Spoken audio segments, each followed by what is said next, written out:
Vous écoutez Entre deux eaux, le balado où on nage entre la pataugeoire de la culture pop et les eaux profondes des feelings.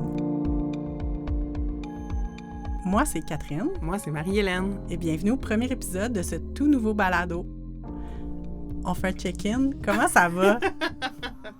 Ça va vraiment excité, ça va. J'avais la bouche ouverte quand tu as dit premier épisode parce que c'est un projet qui est né comme cet été de juste beaucoup d'enthousiasme puis de foisonnement. Puis là, it's happening. Fait que c'est bien excitant. Moi aussi, je suis vraiment excitée. Puis on dirait que j'essaie de me contenir et de me concentrer sur ce qu'on fait. On avait vraiment hâte de vous partager ça. Fait que, aujourd'hui, on veut, dans ce premier épisode-là, on veut vous présenter qu'est-ce que c'est ce projet-là, qu'est-ce que c'est Entre deux eaux, qui on est, où on veut s'en aller avec ça. Puis, on va commencer tout de suite avec nos présentations.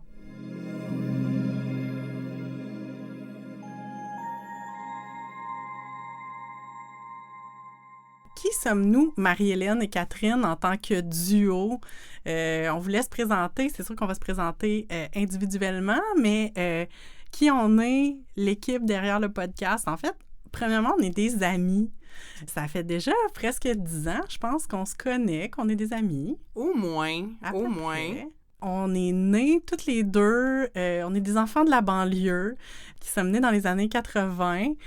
Moi, j'ai grandi à Gatineau et Marie-Hélène à Laval.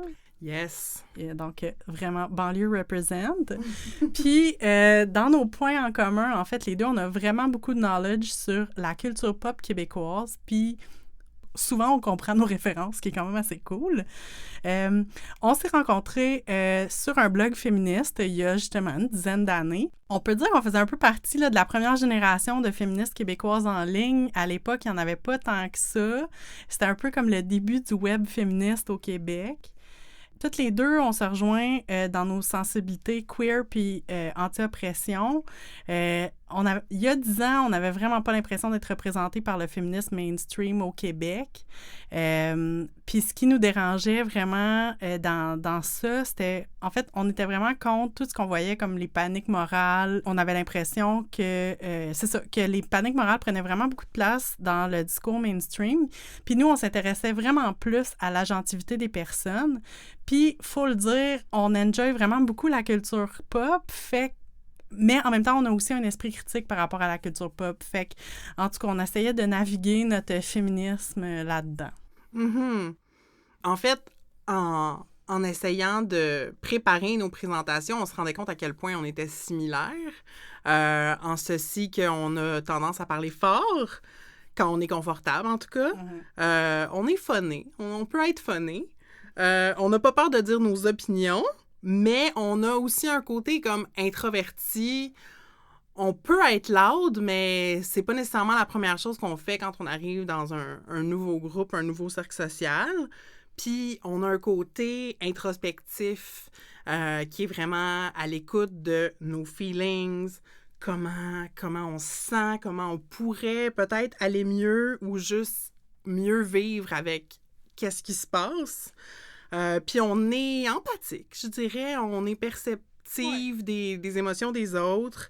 Fait qu'on s'intéresse vraiment à la croissance personnelle, à tout ce qui touche la santé mentale. On a eu chacune des expériences de burn-out aussi dans notre vie. Je pense qu'ils nous ont rendus plus à l'aise de parler de ces réalités-là. On s'intéresse à la psychologie. En tout cas, je sais pour Catherine, moi, j'ai même un intérêt pour la psychanalyse, là, un intérêt amateur, mais un intérêt quand même. En tant que féministe, on s'intéresse aussi à des choses comme l'éthique du care. Puis moi, j'ai travaillé beaucoup dans des organismes qui touchent à la santé, la sexualité. Fait que tout ce qui est un peu la santé holistique, tu sais, tous les aspects de la santé des personnes, c'est quelque chose qui nous rejoint comme intérêt.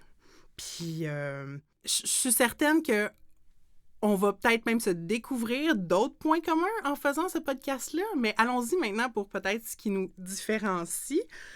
Catherine l'a dit, donc lavalloise, mais maintenant montréalaise depuis plus que 10 ans, fin trentaine, puis je sais pas si c'est un stéréotype, mais je suis très montréalaise de la manière dont je parle, c'est-à-dire le franglais. C'est pas mal ma langue courante. Puis mon cerveau marche dans les deux langues. Là. J'ai fait comme un bain linguistique en 6e année. Puis depuis ce temps-là, mon cerveau, il marche en français puis en anglais. Alors, il y aura des anglicismes dans ce podcast. Soyez-y prêts. Je me suis posé la question aussi comment je me présentais. Est-ce que je fais une liste d'épicerie de mes identités? Je suis pas la personne qui est la plus fan de juste lister mes identités autant en termes de privilèges puis d'oppression parce que je trouve que c'est limitant puis je trouve que ça nous ramène à un peu des identités monolithiques, là. Tu sais, comme parce que je serais une personne queer, je correspondrais à X, Y, Z conception que les gens peuvent avoir de ça. Alors, je pense que vous allez me découvrir au fur et à mesure des épisodes, mais bon, risquons quand même. Je peux vous nommer quelques étiquettes que je ne refuse pas. C'est-à-dire, commençons, je suis blanche, je suis queer, je m'identifie comme fat aussi, comme personne grosse, je suis une célibataire sans enfant, j'ai je vais dire une spiritualité d'appartenance chrétienne parce que j'ai travaillé, je sais même pas comment le dire, c'est rare que j'en parle, puis c'est encore plus rare que j'en parle publiquement, mais j'ai commencé une démarche spirituelle il y a quelques années, puis je voulais juste grounder ça dans une tradition, puis j'avais pas envie d'aller emprunter à d'autres cultures, fait que je me suis juste retournée vers la spiritualité chrétienne qui était celle déjà la plus proche de moi. Mais c'est... Disons que j'ai une chrétienté très lousse, puis voilà, on va voir. On va voir comment ça va s'exprimer. Aussi, j'ai un chat. J'écoute beaucoup de télé-réalité. Je l'ai dit tout à l'heure, je travaille dans le communautaire. Je travaille en communication dans le communautaire. Puis, fait intéressant, je suis une dépendante aussi en rétablissement. Ça fait exactement 3 ans et 1 jour aujourd'hui que je ne consomme plus de drogue et d'alcool. Merci beaucoup. Bravo! Fait que c'est ça, je suis en processus, tu sais, j'apprends continuellement. J'apprends à reconnaître c'est quoi mes triggers, mes déclencheurs. J'apprends à apprivoiser mes zones d'ombre, à reconnaître mes qualités aussi. Puis apprendre à m'aimer. Caline. Fait que je suis dans une belle démarche. Ah, c'est beau. Fait que c'est ça. Puis, tu sais, j'ai eu des moments dark dans ma vie, desquels je suis ressortie... C'est full cliché, mais comme ressortie plus forte, tu sais. Mais c'est pas instantanément, tu ressors de l'autre bord, t'es plus forte. C'est juste qu'à un moment donné, t'es acculé auprès du mur, puis t'as plus le choix de changer tes façons de faire, tes façons de penser. Puis, à force d'amener ta vie dans une direction différente, ben tu grandis à travers ça, puis à travers le respect de tes propres valeurs aussi. Je vais m'arrêter là. Oh. Mais parle-moi de toi, Catherine. Parle-nous de toi. Oui, ben moi, je suis Catherine, mi-trentenaire. On a décidé, Marie-Hélène et moi, d'arrêter de nous dire qu'on est semi-jeune. On est maintenant semi-vieille.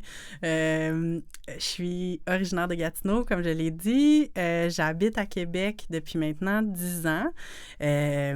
Je m'identifie comme une personne féministe, queer. Je suis maman depuis maintenant presque 3 ans. J'ai travaillé pendant 7 ans dans le milieu communautaire, surtout auprès des filles et des jeunes. Et j'ai quitté mon emploi tout récemment pour faire un retour aux études et donc qui est un peu en psychologie, un peu travail social. Bref, on aura l'occasion de s'en rejaser un jour, mais en fait... j'ai envie, c'est un drôle de timing en ce moment parce que j'ai envie d'animer des groupes, d'animer des discussions, d'animer des gens, d'être avec les gens. Donc, je sais pas encore quand est-ce que je vais faire ça. Fait que le retour aux études était comme la parenthèse que je vais m'offrir en attendant de voir ce qui va arriver. avec le monde. Puis, ben c'est ça, dans le fond, j'ai fait une maîtrise en éducation dans laquelle je me suis vraiment beaucoup intéressée aux questions qui entourent les cultural studies puis les girlhood studies. C'est vraiment, j'aimais vraiment beaucoup m'intéresser à comment les filles deal avec la culture, puis surtout avec la culture avec laquelle elles se sont, ben dans le fond, la culture qui leur est destinée directement. Puis dernièrement, je m'intéresse plus aux dynamiques de groupe, à l'anti-oppression puis au bien-être collectif. Fait que de là, mon idée de vouloir réunir des gens, on dirait qu'un de mes projets que j'ai eu le goût de lancer dans les airs, que j'aimerais qu'il arrive, c'est j'aimerais ça organiser une espèce de comme camp de formation. Tu sais, c'est des choses qui m'intéressent, mais là, pour l'instant, c'est ça. Parler de moi encore, ben je suis une grande anxieuse dans la vie qui s'intéresse de plus en plus au self-help. Ça fait vraiment longtemps que j'écoute des podcasts à longueur de journée. Là, je sais, on en a parlé que là, maintenant, tout le monde et sa mère a son podcast, mais tu sais, j'écoutais des podcasts il y a 15 ans. Tu sais, j'ai comme l'impression que je baigne là-dedans depuis vraiment longtemps. J'en écoute énormément.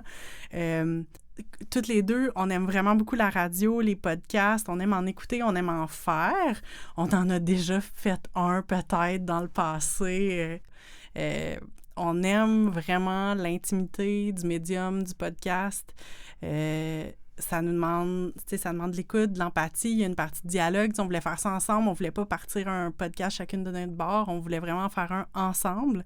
Puis moi, je relate vraiment à l'idée que comme les gens qui font des podcasts, en fait, les podcasts que tu écoutes, ça devient un peu comme tes amis, là, des fois même que j'oublie que genre, ah oui, il y a peut-être comme des milliers de personnes qui écoutent le podcast que j'écoute moi aussi, mais non, c'est mes amis à moi, je les connais personnellement, tu sais. Ah oui, puis je veux dire, moi, il y a des podcasts que j'écoute depuis plus de 10 ans, là, un peu comme toi, puis récemment sur WTF avec Marc Maron, sa compagne de vie est décédée, puis il a fait un épisode comme avec son deuil frais, là, où est-ce qu'il racontait toute sa peine, puis écoute, j'ai braillé ma fille, là, mais c'est comme, je care tellement pour cette personne-là, tu sais. Ouais. Fait qu'il y a de quoi de, c'est ça, d'intime oui, dans la radio. Puis c'est ça, c'est un médium super le fun. Puis tu l'as dit, on voulait travailler ensemble. C'est juste, le timing était parfait pour ce projet-là. Il est, je veux pas dire qu'il est né malgré nous parce que Dieu sait qu'on a travaillé, mais c'est comme tout s'est enligné, là. Ouais. L'univers, il veut qu'on soit assis ici au studio puis qu'on se parle aujourd'hui. C'est sûr que si on va aller dans l'ésotérique, les choses se sont toutes placées, on dirait que tout allait bien. À chaque fois qu'on avait un flash, même sur le titre, tu sais, c'était comme, ça se plaçait, c'était comme, OK, là, on l'a trouvé, là. Puis dans notre processus pour préparer ce podcast-là, on s'est aussi demandé, comme, ben qu'est-ce qu'on veut donner à notre auditoire, en quelque part, là. Tu sais, comme, il y a des gens qui vont nous écouter, on fait pas juste ça pour nous deux, parce qu'on est bien capable de s'appeler puis de jaser, mais pourquoi on veut enregistrer nos conversations. On a comme envie que notre auditoire se sente un peu comme empoweré par, au lieu d'utiliser un autre terme, comme on veut comme, j'allais dire un modèle. Veut-on être un modèle? Sommes-nous des modèles? Je sais pas. C'est lourd. C'est lourd, je sais. J'ai pas envie d'être un modèle. On veut juste peut-être être des tintonnements de clochettes, des inspirations, des doux parfums que vous pouvez suivre si vous avez envie. Oui, puis on veut montrer que, tu sais, nous, on a... Ça nous arrive de temps à autre d'avoir des opinions impopulaires ou de vouloir se prononcer sur des sujets qu'on n'a pas nécessairement fouillé de fond en comble. Tu sais, on revendique en quelque sorte la possibilité d'exprimer son opinion, même si on n'a pas toutes les informations. Mais par contre, on revendique en maudit le droit de se tromper, puis de pouvoir changer d'idée, puis au fil... Parce que toutes les deux, on veut aussi beaucoup apprendre, puis on apprend beaucoup en parlant, et en parlant ensemble, ben tu sais, on pense que humblement, les autres peuvent apprendre avec nous, puis nous suivre là-dedans. On avait la volonté d'être irrévérencieuse sans dire de la marde. C'est vraiment l'idée, justement, tu sais, d'être... On est vrai, on est nous. On veut pas être edgy pour être edgy, là. On veut pas... Tu sais, notre but, c'est pas de choquer personne, mais c'est juste on va pas s'empêcher de dire qu'est-ce qu'on pense. Puis peut-être qu'un jour, on va changer d'idée, puis on dira le contraire, mais là, c'est là-dedans qu'on va aller. Puis le mot curiosité, tu sais, il est vraiment important pour moi parce que c'est un côté de moi que j'ai toujours eu. Puis, je me rappelle à un moment dans ma vie que j'avais l'impression de ne pas valoir grand-chose, mais j'ai quand même reconnu que j'avais ça, la curiosité. Puis ça a été un petit peu ma clé pour continuer d'avancer. Tu sais, juste de la curiosité envers la vie, curiosité envers moi-même, mon processus, mes émotions, puis après ça, on peut extrapoler à, tu sais, curiosité pour certains enjeux, certaines réalités. C'est comme un moteur pour moi, la curiosité, puis j'espère que ça va être le moteur qui va animer ce podcast aussi. Fait que là, Catherine, on a un peu tourné autour du pot ou autour de la piscine, peut-être. On va avoir quelques métaphores aquatiques pour vous. On va essayer de se calmer. On en a fait aucune jusqu'à maintenant. Je sais. On peut en faire une. On va en faire plein, en tout cas. Mais parlons de l'objet. Parlons du podcast lui-même. Qu'est-ce que c'est ça? C'est quoi qu'est-ce qu'on propose comme aventure auditive? On est vraiment allé vers le format qu'on trouvait le plus approprié pour la longue liste de sujets dont on avait envie de traiter. Fait que ça va ressembler un peu à un magazine, ça va être un peu de l'activisme, ça va être un peu des conseils de self-help. Parfois, il va y avoir des entrevues ou des panels, en tout cas, c'est ce qu'on vise, c'est ce qu'on espère. Il va y avoir beaucoup de billets d'humeur, des segments le fun, puis l'idée, c'est que chaque mois, on va prendre un thème puis on va le regarder sous 2 angles différents. On va se promener entre 2 eaux, c'est-à-dire les eaux politiques, sociales, psychologiques, les eaux intérieures, puis les eaux peut-être plus... légères. Les eaux de la culture pop, tu sais. Puis faire des liens entre ça, en fait, puis casser la binarité. Exemple de thèmes qui s'en viennent au cours des prochains mois, les films d'horreur, les dépendances, le fandom, la santé mentale. Fait qu'on va faire un va-et-vient entre des sujets plus deep, puis des sujets moins engageants. Je sais pas, je veux même pas les qualifier parce que je pense qu'on va aller chercher les profondeurs de la culture pop aussi. C'est un peu un work in progress en même temps, tu sais. On n'a pas une idée claire de... oui, on a une idée claire de où est-ce qu'on s'en va, mais en même temps, on est prête à modifier en cours de parcours puis de continuer d'affiner le truc. Alors, vous allez être témoin de tout ça. Je pense qu'on ne veut pas hiérarchiser. Je pense que c'est ça l'affaire. C'est que oui, on a conscience que, tu sais, la culture pop, souvent, c'est des enjeux peut-être un peu plus légers, c'est ça. Puis, il y a d'autres enjeux plus profonds dont on veut parler, mais en même temps, on ne veut pas, justement, les hiérarchiser. On les aime, les deux, puis on veut se promener de l'un à l'autre. Voilà, on les aime, les deux, puis on réclame le droit de se baigner dans les deux. Puis c'est sérieux, la culture pop. Amen.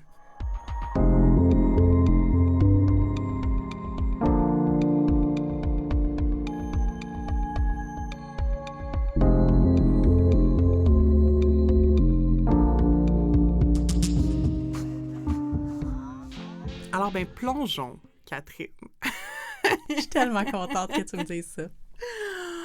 Plongeons dans c'est quoi le self-care, puis qu'est-ce que ça veut dire pour nous, puis, tu sais, c'est quoi la pertinence pour 2 féministes de jaser de self-care en 2020? C'est quoi les écueils possibles? Parle-moi. Oh là là. Ben... Tu sais, je pense qu'on n'est clairement pas les premières à amener un regard critique, justement, sur la notion de self-care et surtout critique dans sa... Tu sais, il y a comme un peu l'aspect de sa... Le fait que c'est très individualiste, souvent, de la manière que c'est présenté. Puis non seulement ça, c'est que c'est vraiment récupéré par le capitalisme qui veut juste... nous vendre des bulles de bain puis des trucs, des sorties au spa. Alors que, tu sais, on peut, tu sais, puis je pense que toi et moi, on se rejoint dans l'idée, on veut aller mieux individuellement, puis on le sait qu'on peut pas tout régler, justement, avec ces bombes de bain-là, que ça va pas, qu'il faut avoir une approche, l'individuel et le collectif doit se répondre. Oui, puis en fait, c'est qu'on est consciente que malgré le fait qu'on a les deux le désir de travailler sur soi, on n'est pas... En fait, on choisit pas. Tu sais, c'est pas de dire ah ben moi, je me concentre juste sur moi, puis la lutte contre les oppressions, fuck off, c'est pas... ça rentre pas dans mon agenda, justement, entre mon traitement anti-rides puis ma bombe de bain, tu sais. Fait qu'il y a... On reconnaît qu'il y a un impact réel sur notre santé physique et mentale des diverses oppressions auxquelles on fait face. Puis on est critique de la manière dont le capitalisme essaye de récupérer aussi les aspects positifs du self-care. Comme, je ne ferai pas ça dans cet épisode-ci, mais on pourrait parler longtemps de la journée Belle cause pour la cause. Nous y reviendrons. Mais, tu sais, puis les limites aussi du... performative allyship, c'est pas tant ça, mais tu sais, Là, j'hésite parce que on l'a nommé en début d'épisode, Catherine puis moi, on est des féministes en ligne, tu sais. Fait que je veux pas critiquer l'activisme en ligne puis je veux pas dire que c'est pas du vrai activisme, mais on va aussi s'entendre que c'est pas genre tu partages un meme puis checkmark, c'est fait, tu sais. On a eu le meilleur exemple cet été avec tout le monde qui avait changé sa photo de profil pour le carré pour appuyer Black Lives Matter. À un moment donné, c'est comme, c'est pas parce que t'as posté un carré noir dans ton fil que soudainement t'es une alliée ou t'es un allié puis que tu te bats pour la cause. Après ça, peut-être qu'il y a des réels, mais pas des réels, je sais pas comme dichotomiser comme ça, mais tu sais, peut-être qu'il y a des personnes très engagées dans la lutte qui ont aussi posté ça. Tu sais, je veux dire, c'est pas le fait d'avoir posté un carré qui te met ou pas dans une autre catégorie, mais il y a comme des limites, là, tu sais, ou comme les fameux... ben justement, il y en a associé à Belle cause pour la cause pour plein d'autres causes, là, tu sais, de juste mettre un cadre là, autour de ta photo de profil sur Facebook ou des trucs comme ça. À un moment donné, c'est pas ça qui fait que tu es engagé dans la lutte pour l'accès à des meilleurs soins en santé mentale, là. Puis en même temps, être engagé pour la lutte, ça veut dire quoi? Ben, c'est ça. Ça veut peut-être juste dire de t'éduquer toi-même, puis de peut-être avoir des conversations difficiles avec certaines personnes de ton entourage, puis... bon, peut-être soutenir financièrement des organismes dans ton quartier, tu sais, qui agissent pour le bien-être des personnes marginalisées de quelconque façon. On n'est pas en train de juger personne, c'est plus les systèmes, en fait, je pense qu'on a envie de critiquer. Puis oui, ça rejoint notre préoccupation pour l'agentivité qu'on a nommée plus tôt aussi, tu sais, de dire qu'on peut reconnaître que, de façon macro, il y a des affaires un peu comme poches, dégueu qui se passent. Mais après ça, les individus, ils sont libres de faire des choix là-dedans. Puis, tu sais, le point d'arrivée de quelqu'un peut être le point de départ de quelqu'un d'autre. En tout cas, moi, je vise beaucoup aussi sur l'indulgence puis l'empathie, là. Puis qu'on cultive pour nous-mêmes en revendiquant notre droit à l'erreur, mais aussi, tu sais, c'est pas une question de flatter dans le sens du poil quelqu'un qui est comme volontairement obtus. Non. C'est juste de... pas crisser ça au vidange parce que quelqu'un a utilisé le mauvais mot à un moment donné, tu sais. Oui, c'est ça. Puis en plus, tu sais, je pense qu'il y a aussi un aspect qu'on revient, mais tu sais, les deux, on a quand même la chance d'avoir fait des études universitaires, de s'être intéressé à des enjeux féministes, à l'anti-oppression en général comme concept, puis comme les tactiques et tout ça. Puis là, à un moment donné, c'est parce que c'est pas tout le monde qui peut aller à l'université, qui peut aller à des workshops féministes, qui peuvent avoir le temps de réfléchir à ça. Fait qu'à un moment donné, on veut pas non plus... comme tu disais, tu sais, tout balancer en disant que c'est que certaines personnes ont comme une participation, par exemple, justement, là, tu sais, de partager des trucs. On revient tout le temps à l'exemple de Belle cause pour la cause, mais tu sais, justement, là, de partager ces trucs-là. Mais on voit vraiment les limites, puis tu sais... Une des limites à laquelle on pense, c'est l'idée que derrière cette journée-là, puis derrière d'autres campagnes, entre autres gouvernementales, puis j'en ai vu récemment durant la pandémie, les gens qui vont les organisations qui vont mettre de l'avant l'importance de prendre soin de sa santé mentale, puis de dire comme demander de l'aide, il faut, comme que c'est possible de demander de l'aide, qu'on peut aller en thérapie, qu'on peut aller obtenir du soutien. mais on sait que c'est pas accessible la thérapie puis que les traitements en santé mentale ne sont pas accessibles. Point barre. Fait qu'après ça, on peut pas dire aux gens « Hey, oui, pour vrai, tu peux... » Tu sais, on sait, comme... Je vois l'importance d'enlever le stigma puis de dire comme c'est important d'aller chercher de l'aide, aller consulter psychologue, thérapeute, c'est pas... tu sais, c'est pas la fin du monde ou tu sais, comme, tu sais, t'as droit à ça puis même... vas-y, moi je pense que si tout le monde allait voir un ou une psy, le monde irait mieux. Mais en même temps, ben l'accès au public, il est vraiment pas évident. Ça prend de l'argent, d'une part, parce que c'est vraiment loin d'être gratuit, puis ou sinon d'attendre une éternité dans les listes au public, c'est-à-dire, puis souvent, soit pas y avoir accès ou y avoir accès un peu tout croche dans un temps très limité. Moi, je me souviens quand j'ai commencé à consulter ma psychologue, j'avais une job qui me permettait, je faisais du travail de bureau qui permettait que sur les heures de bureau, j'étais capable le matin de me rendre à mon rendez-vous puis d'organiser ma semaine de travail en conséquence autour de mon rendez-vous. Mais c'est pas tout le monde qui a ça. Il y a plein de monde qui ont des contraintes d'horaire qui peuvent pas nécessairement, ne serait-ce que se rendre au bureau, de prendre... Tu sais, bien sûr qu'il y en a qui font de soir, mais tu sais, c'est sûr que quand ton horaire est flexible, c'est bien plus facile de trouver quelqu'un. Puis après ça, il y a plein d'enjeux de culture, l'idée comme des personnes marginalisées. À un moment donné, tu veux avoir quelqu'un qui parle la même langue que toi ou ta langue maternelle. Je sais que des fois, dans certaines villes, même comme justement, il y a, dans plusieurs villes au Québec, avoir accès, si t'es anglophone, que tu as besoin de parler à quelqu'un qui parle anglais, c'est pas nécessairement évident. C'est sûr qu'à Montréal, il y a certainement plus de choix, mais en même temps, il y a quand même cet aspect-là sur la langue. Puis si ta langue est ni le français ni l'anglais, puis que tu aimerais ça trouver quelqu'un à qui tu pourrais parler dans ta langue maternelle, ben c'est vraiment pas évident.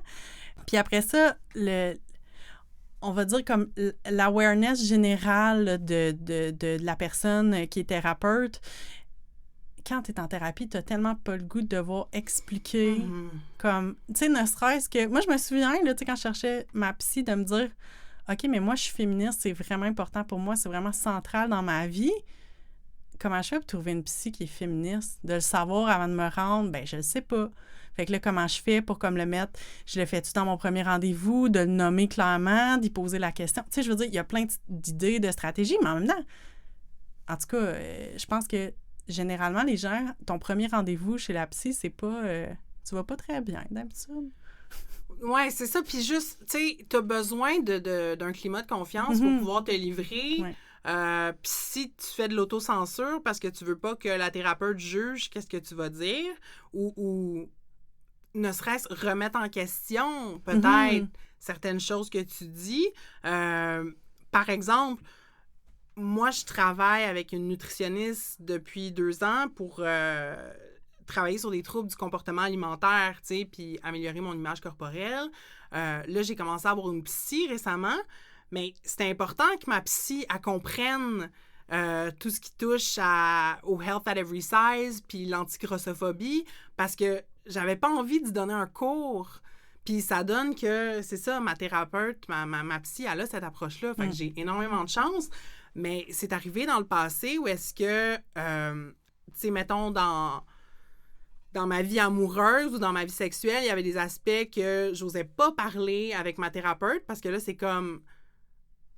Tu sais, par exemple, le BDSM, tu sais, si tu connais pas ça, puis là, ben, tu veux expliquer quelque chose qui s'est passé, puis, tu sais, là, c'est comme... C'est pas de l'absolu, genre que... C'est pas parce que t'as un bleu que c'est de la violence non consensuelle. Fait que c'est ça, il y a comme beaucoup de cases à remplir potentiellement quand tu cherches un ou une thérapeute.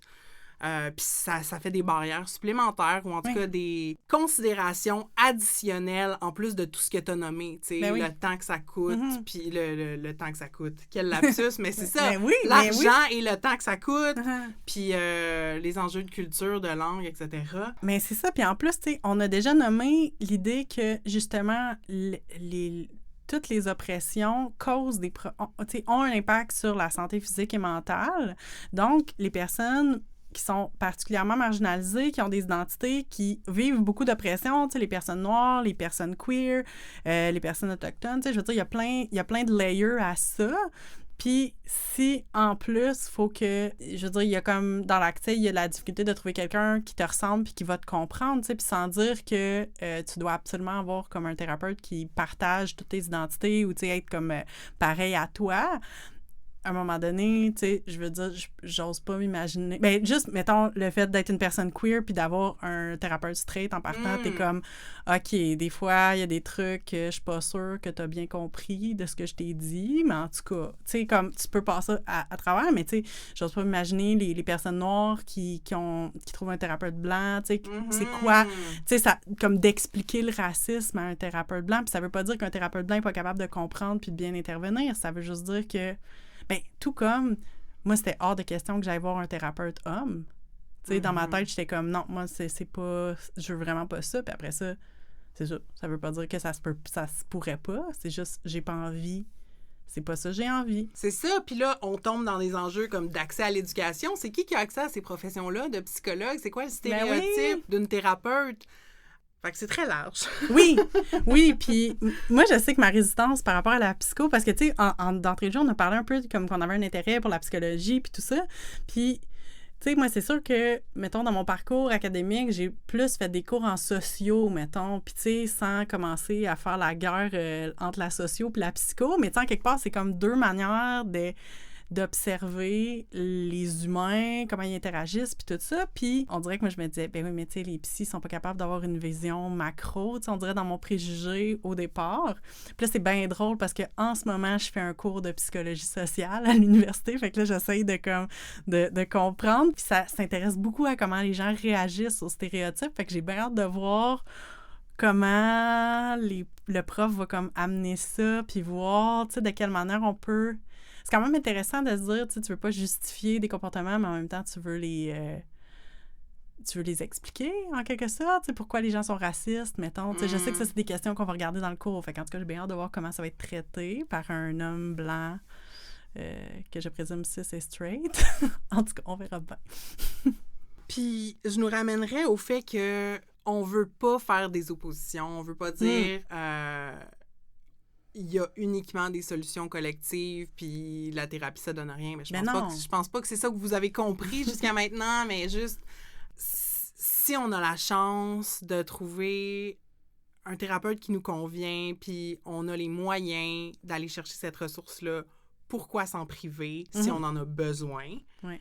Et si on se concentre uniquement sur une démarche individuelle, puis qu'on trouve juste des moyens de gérer les micro-agressions, puis qu'on fait juste notre petite affaire, puis on est complètement déconnecté du monde qui nous entoure, ben j'ai l'impression qu'on y perd au change, soit en devenant des personnes hyper égocentriques, ou alors des personnes désabusées, tu sais, qui disent « Ah, ben, il n'y a pas d'espoir de changement sociétal, fait que je vais me désinvestir de ça complètement. » Je pense qu'il y a moyen de travailler sur les deux fronts. Puis, personnellement, moi, le fait d'avoir recours à différents types d'aide, de thérapie, de soutien, ça me redonne les énergies dont j'ai besoin pour, après ça, show up, tu sais, auprès de mes amis, de ma famille, de mes relations, puis de juste correspondre à mes valeurs, au travail même, tu sais, juste show up de manière intègre, puis ni plus ni moins. Vraiment? Moi, là, j'ai l'impression que je sonne comme... fait que là, je vais vous citer ce que ma psy me dit. Je suis comme cette personne-là, un peu. Mais, tu sais, ce que la thérapie m'amène, c'est vraiment de me rendre compte, d'une part, que les moments où je vais le moins bien, c'est quand j'ai l'impression que ma vie ou que mes actions, que mon emploi du temps, que ce que je fais n'est pas aligné avec mes valeurs. Puis c'est un peu ça que tu as nommé. Puis honnêtement, pas sûr j'aurais trouvé ça tout seul, cette idée-là, mais cette idée que, comme des fois, juste, tu sais, des fois, je parle de certains trucs, puis ma psy est comme, ben c'est ça. C'est ça, c'est parce que t'es à côté. T'es à côté de ce que tu veux. Puis pour moi, tu sais, après ça, tu sais, chaque personne est différente, mais pour moi, tu sais, j'ai identifié que pour moi, c'est vraiment important d'être aligné avec mes valeurs, puis que je vis des grands conflits quand je suis pas alignée, quand mes actions, quand ce que je fais n'est pas aligné avec mes valeurs. Donc, c'est comme de se ramener à ça, puis d'essayer de faire, OK, ben garde, là, je vais essayer de faire des choses qui me correspondent, que j'ai l'impression de faire le bien, puis c'est ça, parce qu'en quelque part, tu sais, on veut que le monde soit meilleur autour de nous. Tu sais, c'est un peu ça. Puis c'est ça, il faut commencer par nous-mêmes. J'aime ça ce que tu dis, puis ça me fait penser aussi que non seulement c'est important d'être en lien avec nos valeurs, mais on peut pas s'éparpiller partout non plus. On parlait que le temps est une ressource tantôt. On a un temps limité, on a des énergies limitées. En tout cas, moi, c'est clair. Moi aussi. Fait que qu'est-ce qu'on met dans notre vie perso versus les changements collectifs? À quel point c'est réaliste, même, j'ose poser la question de dire « je vais changer la culture » ou « je vais participer à changer la culture ». Comme ça veut dire quoi? Je me suis posé beaucoup cette question-là au cours des derniers mois. Puis c'est quoi mon rôle? Parce que c'est pas vrai qu'on est tout le monde fait pour être au devant de la marche avec la pancarte puis le porte-voix. D'arrêter de vouloir être tout pour tout le monde puis de lâcher prise sur... certaines choses, puis dire « Hey, ça, je suis pas appelée vers ça. Ou comme ça, c'est peut-être pas moi la meilleure personne placée pour faire ça. Puis de donner du temps et des énergies à des choses qui nous en redonnent peut-être en retour. Tu sais, je vais donner l'exemple du podcast qu'on est en train d'enregistrer présentement. Tout le temps qu'on a mis jusqu'à aujourd'hui pour préparer le show, puis cet épisode-ci, c'était super énergisant pour moi parce que, c'est ça, mon cœur est là, puis c'était motivant de travailler avec toi. On l'a dit, on aime ça travailler ensemble, puis quand t'avançais de ton côté, puis tu me faisais des retours, moi, ça me donnait le goût de continuer à travailler de mon bord. Puis c'est important d'avoir des lieux dans nos vies où est-ce qu'on fait pas juste donner, mais on reçoit aussi. Fait que pour moi, le lâcher-prise, ça vient avec une espèce de conscience sur à quoi je dédie du temps, de l'attention, des énergies, puis c'est quoi le retour sur investissement. C'est comme une espèce de question en continu. Ouais, je m'excuse pour ma métaphore capitaliste. On est des produits de notre culture. Ben oui, c'est ça, écoute. Mais non, mais je pense que ça prend comme un grand... Mais moi, je reviens tout le temps à l'humilité. Il y a comme l'humilité de dire « Hey, écoute, je peux pas me pitcher partout parce que je vais me brûler. » Fait qu'à un moment donné, il faut faire des choix, puis il faut... Comme tu dis, la question de se poser la question « Est-ce que c'est moi qui est vraiment la meilleure personne pour faire ça? » C'est de l'humilité. Et puis je pense que des fois, les gens... Il y a comme, tu sais, cette question-là de dire les femmes se posent plus souvent la question de manière générale que les hommes, tu sais. Puis... ça nous amène à comme pas prendre la parole, mais en même temps, je suis comme, oui, mais des fois, il y a des gens qui devraient pas prendre la parole. Puis je pense que moi, j'aime mieux être du côté de la personne qui réfléchit puis qui se dit non, c'est pas ma place, que de la personne qui parle tout le temps, mais en tout cas... C'est un débat. Ben, c'est une ligne, puis des fois, je penche d'un côté, des fois, je penche de l'autre. Je pense que ça dépend beaucoup du contexte, puis ça demande de la nuance puis de l'autocritique. Vraiment. Ça me rappelle tout ça, une phrase, parce que pendant la pandémie, je me suis fait un petit mur d'inspiration. Si j'entendais une phrase qui résonnait pour moi, un message que j'avais l'impression qu'il fallait que j'intègre, je le mettais sur un post-it, puis je le collais devant mon bureau. Puis sur un des post-it, il était marqué la phrase suivante: « The universe is not sustained by your energies alone. » Tu sais, parce que souvent... on peut avoir l'impression que là, si je me retire d'une lutte X ou si je prends un congé maladie, ben comme tout va s'écrouler, tu sais, parce que c'est tout sur mes épaules. Puis c'est une forme un peu whack d'égocentrisme, là, de penser que comme tout repose sur nous puis que le monde s'écroule si on n'est pas là. Oui, mais je pense qu'il y a un peu l'environnement de travail, des fois, qui nous met beaucoup de choses sur les épaules. Tu sais, je pense que c'est un peu des deux, je suis d'accord, mais il y a un peu de... pas juste d'égocentrisme, mais... non, mais c'est peut-être le mot est peut-être pas idéal, mais je le sais ce que je veux dire quand j'emploie le mot égocentrisme. C'est juste le fait de dire d'être tourné sur soi, en fait. Oui, c'est le exactement. contraire que d'être tourné sur les autres, puis le contraire de la confiance envers les gens qui font partie de notre équipe, si on reprend l'exemple du travail. Tu sais, cette espèce d'impression-là, des fois qu'on ne peut pas se reposer sur les autres, qu'on peut pas demander de l'aide, ou que si les autres le font, ça sera pas correct. Tu sais, je pense qu'il faut être capable de collaborer aussi, puis faire confiance, puis s'accorder le droit de réévaluer les affaires, puis ben, ça revient à nos valeurs, de continuer d'avancer de manière plus collée sur nos valeurs. Puis moi, je sais que j'ai fait des choix au cours des derniers mois pour ramener ça, puis réaligner. Tu sais, j'avais pris une implication bénévole, puis j'avais pris un mandat pour un poste bénévole, puis j'avais dit que j'avais pas l'intention de poursuivre parce que là, j'ai comme d'autres choses qui se présentent à moi, puis ça fait pas de moi une mauvaise personne, mais ça a été super dur, juste le processus de me rendre là, puis de l'annoncer, puis de pas crouler sous la honte. Puis fait que c'est ça, puis je me guéris, en fait. Tu sais, je veux dire, je suis en train d'apprendre à mettre mes limites à travers des podcasts que j'écoute, à travers de la thérapie. Puis j'ai l'impression que ça a une influence réelle sur mon entourage. Ça me ramène à des posts que j'ai vus de la part de personnes racisées cet été, que genre, OK, les personnes blanches, là, réglez vos affaires, tu sais. Puis c'est pas... on te demande pas d'aller au-devant de la manif, là, puis de prendre la parole à la place de... Surtout pas. Mais c'est juste... Travaille sur tes biais inconscients, puis lis des affaires, puis oui, OK, peut-être signe une couple de pétitions, mais comme amène peut-être des conversations inconfortables au party de famille, who knows, tu sais. Mais, tu sais, en développant ma force puis ma résilience, je suis bien plus capable de faire ça, puis on pourrait dire que ben, c'est un impact micro, mais moi, je crois bien gros au micro, puis on dirait que quand je me mets à penser à tu sais, juste le Canada, ce grand et vaste pays, tu sais, je suis comme, OK, c'est quoi l'impact que je vais avoir? Mais, tu sais, j'ai comme une mentalité de village, là, presque, de genre, OK, mais comme à l'échelle peut-être de mon quartier, puis de mon réseau proche, je peux vraiment avoir un impact. Puis après ça, c'est comme un ricochet, tu sais, je vais peut-être, à travers une conversation, amener quelqu'un à penser différemment, puis dans 3 ans, peut-être que cette personne-là, selon ses forces et ses énergies et ses désirs et ses valeurs, va faire quelque chose que moi, je serais pas capable de faire.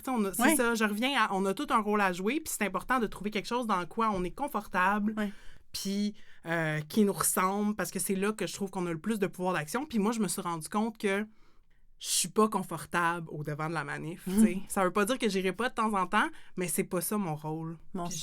Oui, je veux te confier quelque chose. J'haïs être dans une manif. Il n'y a rien qui me rend plus stressée qu'être dans une manif. Puis, tu sais, genre, j'étais allée à une puis à une autre. Puis là, maintenant, là, quand on parle de faire attention à nos énergies, là, je vais dans comme la plus cute manif familiale. Je vais y aller peut-être, mais comme, oh mon Dieu, que j'haïs ça.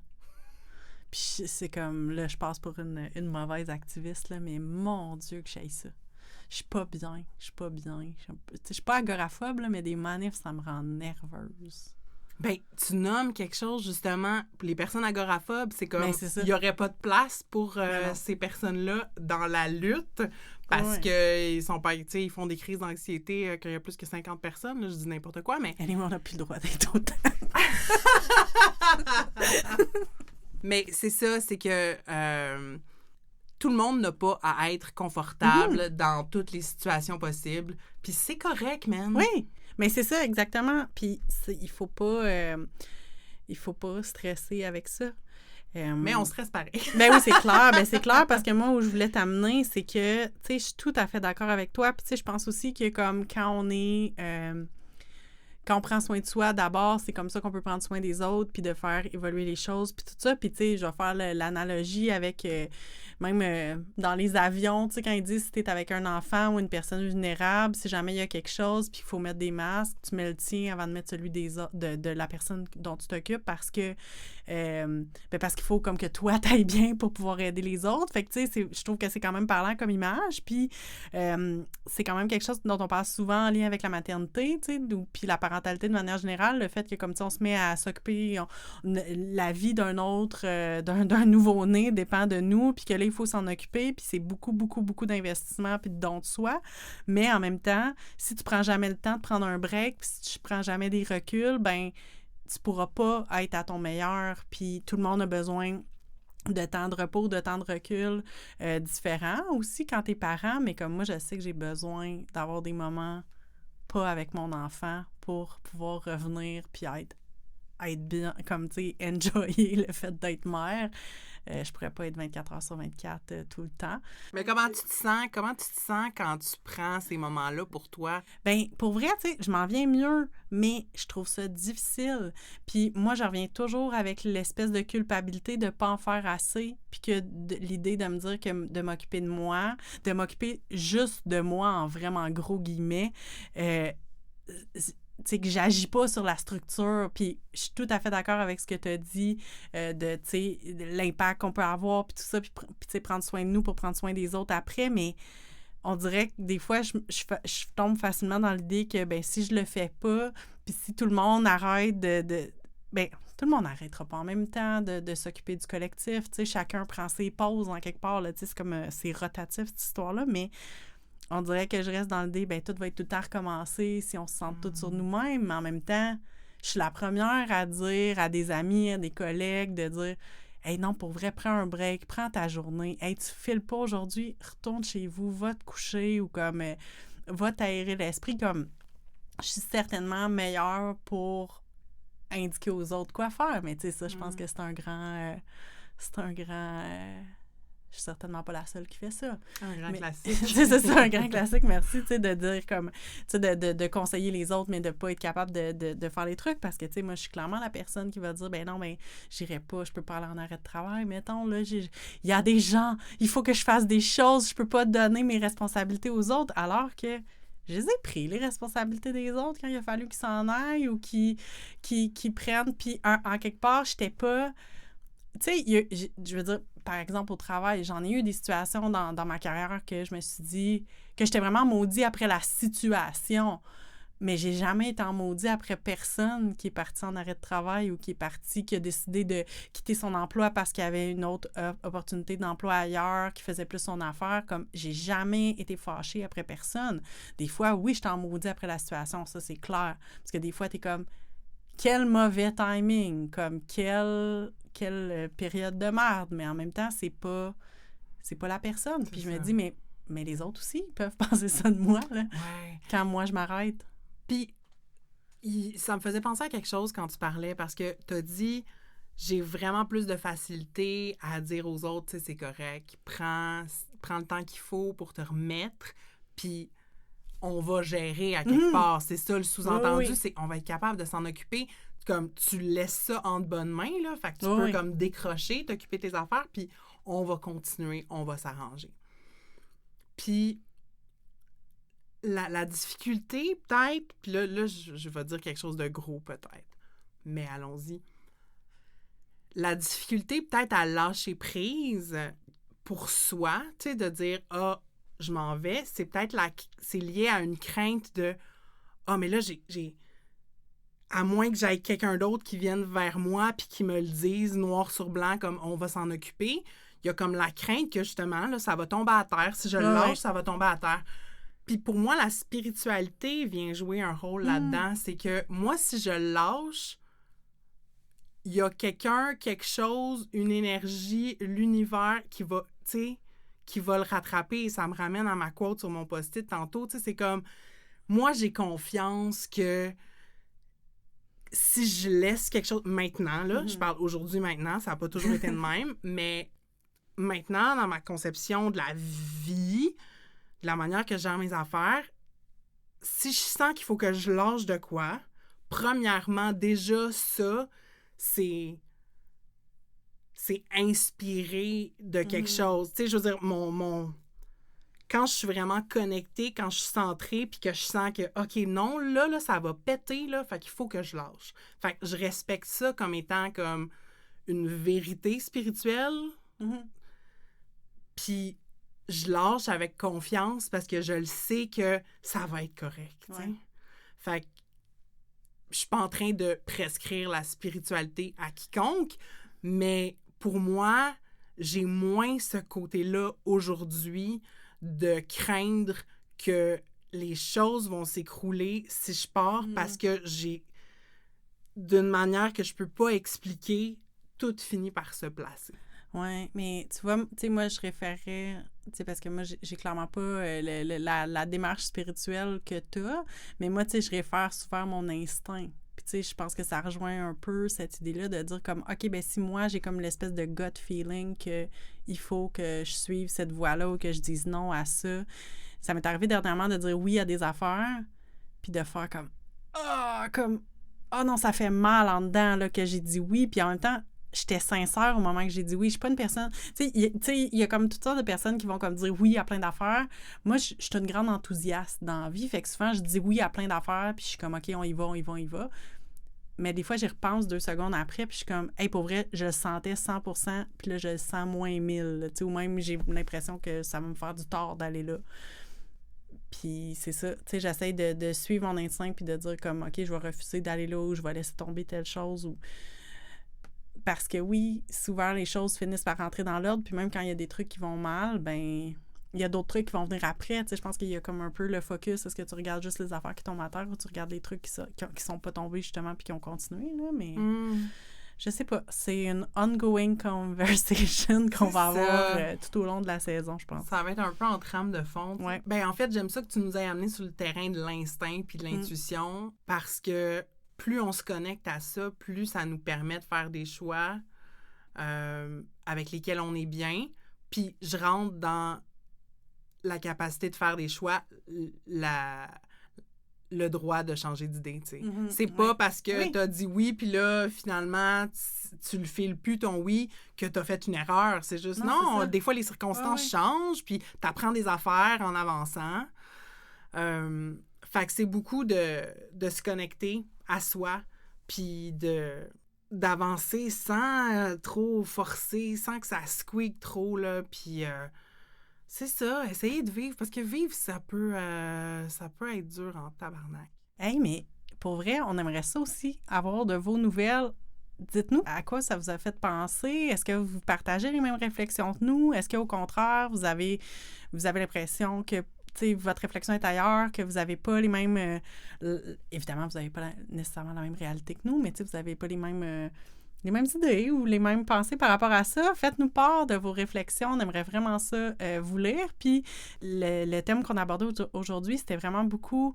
Tu sais, c'est un terme vraiment très large qu'on veut aborder tout au long de la saison. Fait que dites-nous ce que vous en pensez. Vous allez savoir où nous trouver à la fin de l'épisode. Puis partagez-nous vos histoires, vos expériences, vos apprentissages. Racontez-nous vos affaires, si ça vous tente.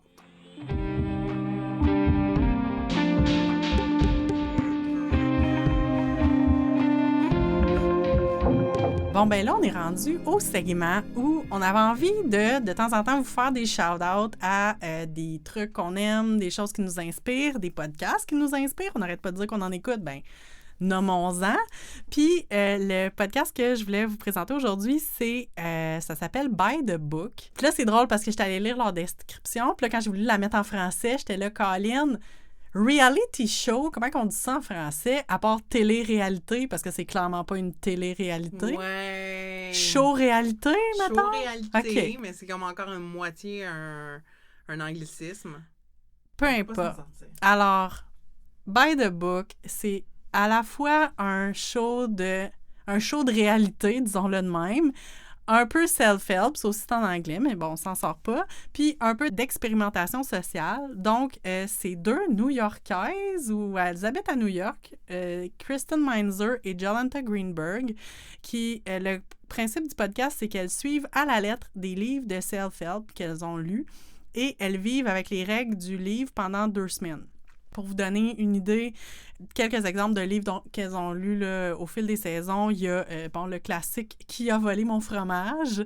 Il y a « Les hommes viennent de Mars, les femmes viennent de Vénus », d'autres titres comme « You are a badass », de « Five Love Languages », puis un qui est récent, puis que moi, là, ça a beaucoup remué chez nous, « The Gentle Art of Swedish Death Cleaning ». Donc, si je le traduis vraiment vite, c'est le 12 heures de préparer sa maison pour la mort ou quelque chose de même. Mais en gros, c'est comment dealer avec tes objets pour pas que les gens qui te suivent aient à dealer avec. Ça fait déjà plusieurs saisons là, qui roulent, donc moi, je vous invite, si ça vous intéresse, à aller lire, puis fouiller dans le catalogue, aller voir des titres qui vous accrochent, puis aller écouter ça. Ce que j'aime, c'est qu'elles ont vraiment un regard critique par rapport à ces livres-là, mais elles rejettent pas tout. La fin de l'épisode, c'est toujours, c'est quoi notre verdict? Est-ce que ça reste? Qu'est-ce qu'on intègre dans nos vies? Qu'est-ce qu'on laisse tomber? Donc, elles sont pas juste dire, ben mon Dieu, c'est juste de la merde, ces livres-là. Puis je suis curieuse de t'entendre, Marie-Hélène, parce que toi, tu as découvert ce podcast-là récemment. Ben c'est ça. En fait, je savais que ça existait parce que c'est produit par une compagnie de production qui produit d'autres podcasts que j'écoute. Fait que souvent, j'entendais comme des bandes-annonces. Puis cet été, j'ai rencontré une amie dans un parc. Puis là, on s'échangeait des podcasts, là. Les amateurs de podcasts savent que quand on se rencontre, on fait « Ah, qu'est-ce que t'écoutes, toi? » Fait que là, on a partagé nos listes, puis elle m'a parlé de By the Book. Puis là, ben, il s'avère qu'au fil de conversation avec Catherine, on se rendait compte que ça nous inspirait beaucoup, leur format. Fait que moi, je suis retournée là, dans le back catalogue pour écouter des épisodes... genre 5, qui sont rendus à 6 saisons maintenant. C'est ça, j'ai pas compté, mais ça fait quand même plusieurs là, saisons. Là. Il y a du stock à écouter, là, si ça vous tente. Ouais, il y a comme le livre de Arianna Huffington sur pourquoi il faut dormir genre 9 heures par jour. Ils ont fait Marie Kondo aussi, évidemment. Puis là, dernièrement, ils ont fait So You Wanna Talk About Race de Ijeoma Oluo. Ouais, vraiment intéressant. C'est ça, c'est un podcast avec un ton super le fun, puis... qui est entre deux eaux, qui est comme, OK, on va plonger dans self-help, puis on va aller reconnaître les bienfaits que ça nous apporte. Mais tu sais, récemment, j'écoutais un épisode sur le... C'est genre The Book of Hygge, là, tu sais, oui. Un élément de la culture danoise qui est beaucoup basé sur comme le cocooning, puis tout ça, puis... Dans leur verdict, ils parlaient justement de toutes les barrières d'accès à vivre selon le Hygge. Puis c'est court, tu sais, c'est comme une demi-heure chaque épisode. Ben non, c'est 1 heure. C'est 1 heure. En fait, plus que ça, c'est 1 heure, puis ils font toujours un épilogue d'une demi-heure à peu près. Que j'écoute jamais. Une semaine ou deux après, moi, je les écoute toujours. Ils font aussi des bonus. Moi, c'est les bonus épisodes, dont les épisodes avec leur mari, là. Ah, moi, ça m'énerve. mais c'est ça, l'épilogue, c'est toujours, tu sais, une semaine ou deux plus tard, là, je me souviens plus comme c'est quoi le calendrier, mais bref, c'est beaucoup des retours du public, puis tout ça. Mais oui, mais c'est drôle aussi, ce podcast-là, en fait, ce qui nous a intéressés, c'est que, bon, on l'avoue, on a lu le livre que Kristen Meinzer a écrit, So You Want to Start a Podcast. C'est sûr que c'est comme des conseils vraiment pratico-pratiques pour partir un podcast, puis ça nous a vraiment aidé pour vrai à s'enligner, puis moi j'ai bien aimé, j'ai pas eu le temps de l'écouter au complet, mais j'ai écouté l'audiobook narré évidemment par Kristen Meinzer, puis c'est vraiment bon. Oui, puis c'est vraiment... c'est ça nous a donné des conseils vraiment pertinents, ayant une expérience de podcast qu'on enregistrait comme dans notre salon, là, puis qui était... Tu sais, on partait l'enregistrement, puis après ça, on le fermait, là. Ce qui est... Tu sais, je veux dire, je pense que c'était super correct qu'est-ce qu'on faisait. Mais là, on avait envie de faire de quelque chose d'un peu plus soigné, peut-être, puis elle nous a amené à réfléchir à, ben justement, c'est quoi notre motivation, puis comment on va se distinguer l'une de l'autre, Catherine et moi. Oui. On n'a pas encore trouvé, malheureusement. On ressemble à vraiment beaucoup d'égards, mais en tout cas, c'est ça, juste réfléchir, c'est quoi les différents morceaux du casse-tête qui doivent comme se mettre en place pour que ça se passe. Ouais. Fait que merci, Kristen Meinzer. Bien, vraiment. Puis j'ai envie de mentionner aussi qu'elle et Jolanta ont un autre podcast qu'elle co-anime qui s'appelle We Love You and So Can You. J'ai commencé à l'écouter. J'avoue que, à un moment donné aussi, c'est que comme à force d'écouter des podcasts, comme j'ai Tu sais, je trouvais que j'avais assez de Kristen et Jolenta dans ma vie avec By the Book, là. Pas que je les aime pas, au contraire, mais ça allait. Mais en fait, le concept de ce podcast-là, c'est que des auditeurs vont communiquer avec elles avec un problème ou quelque chose qu'elles veulent améliorer dans leur vie ou régler. Puis, elles vont leur faire une liste de recommandations qui sont un peu inspirées de ce qu'elles ont appris au fil du temps en lisant des livres de self-help. Puis, ça prend un peu comme By the Book, là, c'est-à-dire que By the Book, ils vont tout le temps schématiser comme il faut le livre qu'elles ont lu. Ils vont dire, OK, bon, mais c'est quoi règle 1, règle 2? Tu sais, elles vont toujours très bien schématiser le livre. Elles ont aussi écrit un livre qui s'appelle How to be Fine, What we learn from living by the rules of 50 self-help books. Fait qu'évidemment, ça va sous le sens que, tu sais, rendu là, après 5-6 saisons, c'est intéressant. Puis j'ai envie de nommer aussi, si ça vous intéresse, puis si vous voulez aller écouter, je crois que c'est la saison précédente qu'ils ont fait toute la saison où, au lieu d'aller juste prendre piger n'importe quel livre, elles ont fait une espèce de review historique du livre de self-help. Puis elles sont accompagnées à chacun des épisodes avec une historienne qui s'est intéressée à la culture du self-help puis qui va replacer dans l'histoire comme où était ce livre-là. Fait que l'exemple que j'ai nommé tantôt, là, le livre qui a volé mon fromage, ben c'était comme, tu sais, c'était bien situé dans le temps, d'où ça venait, comme, en tout cas... C'est les 90s, celle-là? Oui, je pense que c'est... Oui, il me semble que oui. Puis c'était comme toute une idée. En fait, c'est vraiment... C'est un livre qui permettait vraiment aux gestionnaires de faire de la gestion du changement, parce qu'il y avait beaucoup de changements, beaucoup d'insécurité, d'insécurité, de mise à pied. Puis c'était comme de downsizing aussi des fois, fait comme de dire comme, regarde comment on peut montrer que comme tu peux accepter le changement. Fait que c'était pas, j'irai pas jusqu'à dire machiavélique, mais mettons que c'était pas... C'était spécial, puis je veux dire, l'historienne qui en parlait l'explique beaucoup mieux que moi, mais ça donnait un regard intéressant. Là. Il y avait aussi, regardez un livre, je me souviens plus du titre exact, mais c'est comme The Book of Sex ou quelque chose de même. Là, The Joy of Sex! The Joy of Sex, que j'ai merci. Chez nous. Ben écoute, ils ont fait un épisode là-dessus, c'était bien drôle, puis c'était dans le cadre justement de cette espèce de retour historique. Fait que, pour vrai, By the Book, notre recommandation du mois, c'est très bon.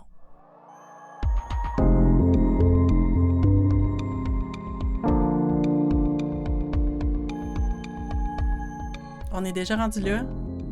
Check out. Comment tu te sens, Marie-Hélène? Fière. Je pense que ça a été exactement comme on le voulait et même mieux. Ouais, vraiment satisfaite qu'on ait finalement enregistré ce premier épisode. Puis toi? Ah, ben fière, moi aussi, je pense que... puis soulagée. Je pense que c'est toujours un peu stressant de faire ce genre de choses-là. Je suis très contente du résultat. Awesome! Puis, ben, on aimerait savoir aussi, vous, comment ça se passe. Si vous voulez réagir au format du podcast, si vous voulez nous dire comment vous avez apprécié l'épisode, on vous invite à le faire. Ben, d'abord, à nous suivre sur les médias sociaux. On est sur Instagram et sur Facebook avec le handle entredeuxeaux.balado, donc entredeuxeaux tout en lettres. Vous pouvez aussi nous écrire un courriel à l'adresse entredeuxeaux.balado@gmail.com. Encore une fois, entredeuxeaux tout en lettres. Et si vous voulez nous aider à produire ce balado, vous pouvez nous soutenir financièrement en devenant un de nos flotteurs. Et pour ce faire, juste à vous rendre sur notre page web au entredeuxeaux.pinecast.co. Pinecast s'écrit P-I-N-E-C-A-S-T. Et si vous aimez ce balado, parlez-en autour de vous, mettez-nous des étoiles et soumettez un avis sur votre plateforme de balado préférée. Vous pouvez aussi vous abonner sur Apple Podcasts, Spotify et plusieurs autres applications. Merci d'avoir été à l'écoute, puis on se reparle le mois prochain. À bientôt!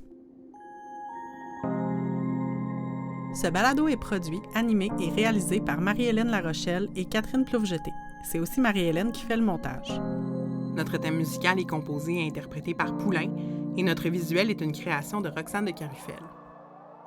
Merci à Dominique Bolduc pour la prise de son. Nous enregistrons nos épisodes à Québec, sur des terres qui font partie du territoire traditionnel non cédé des Hurons-Wendat.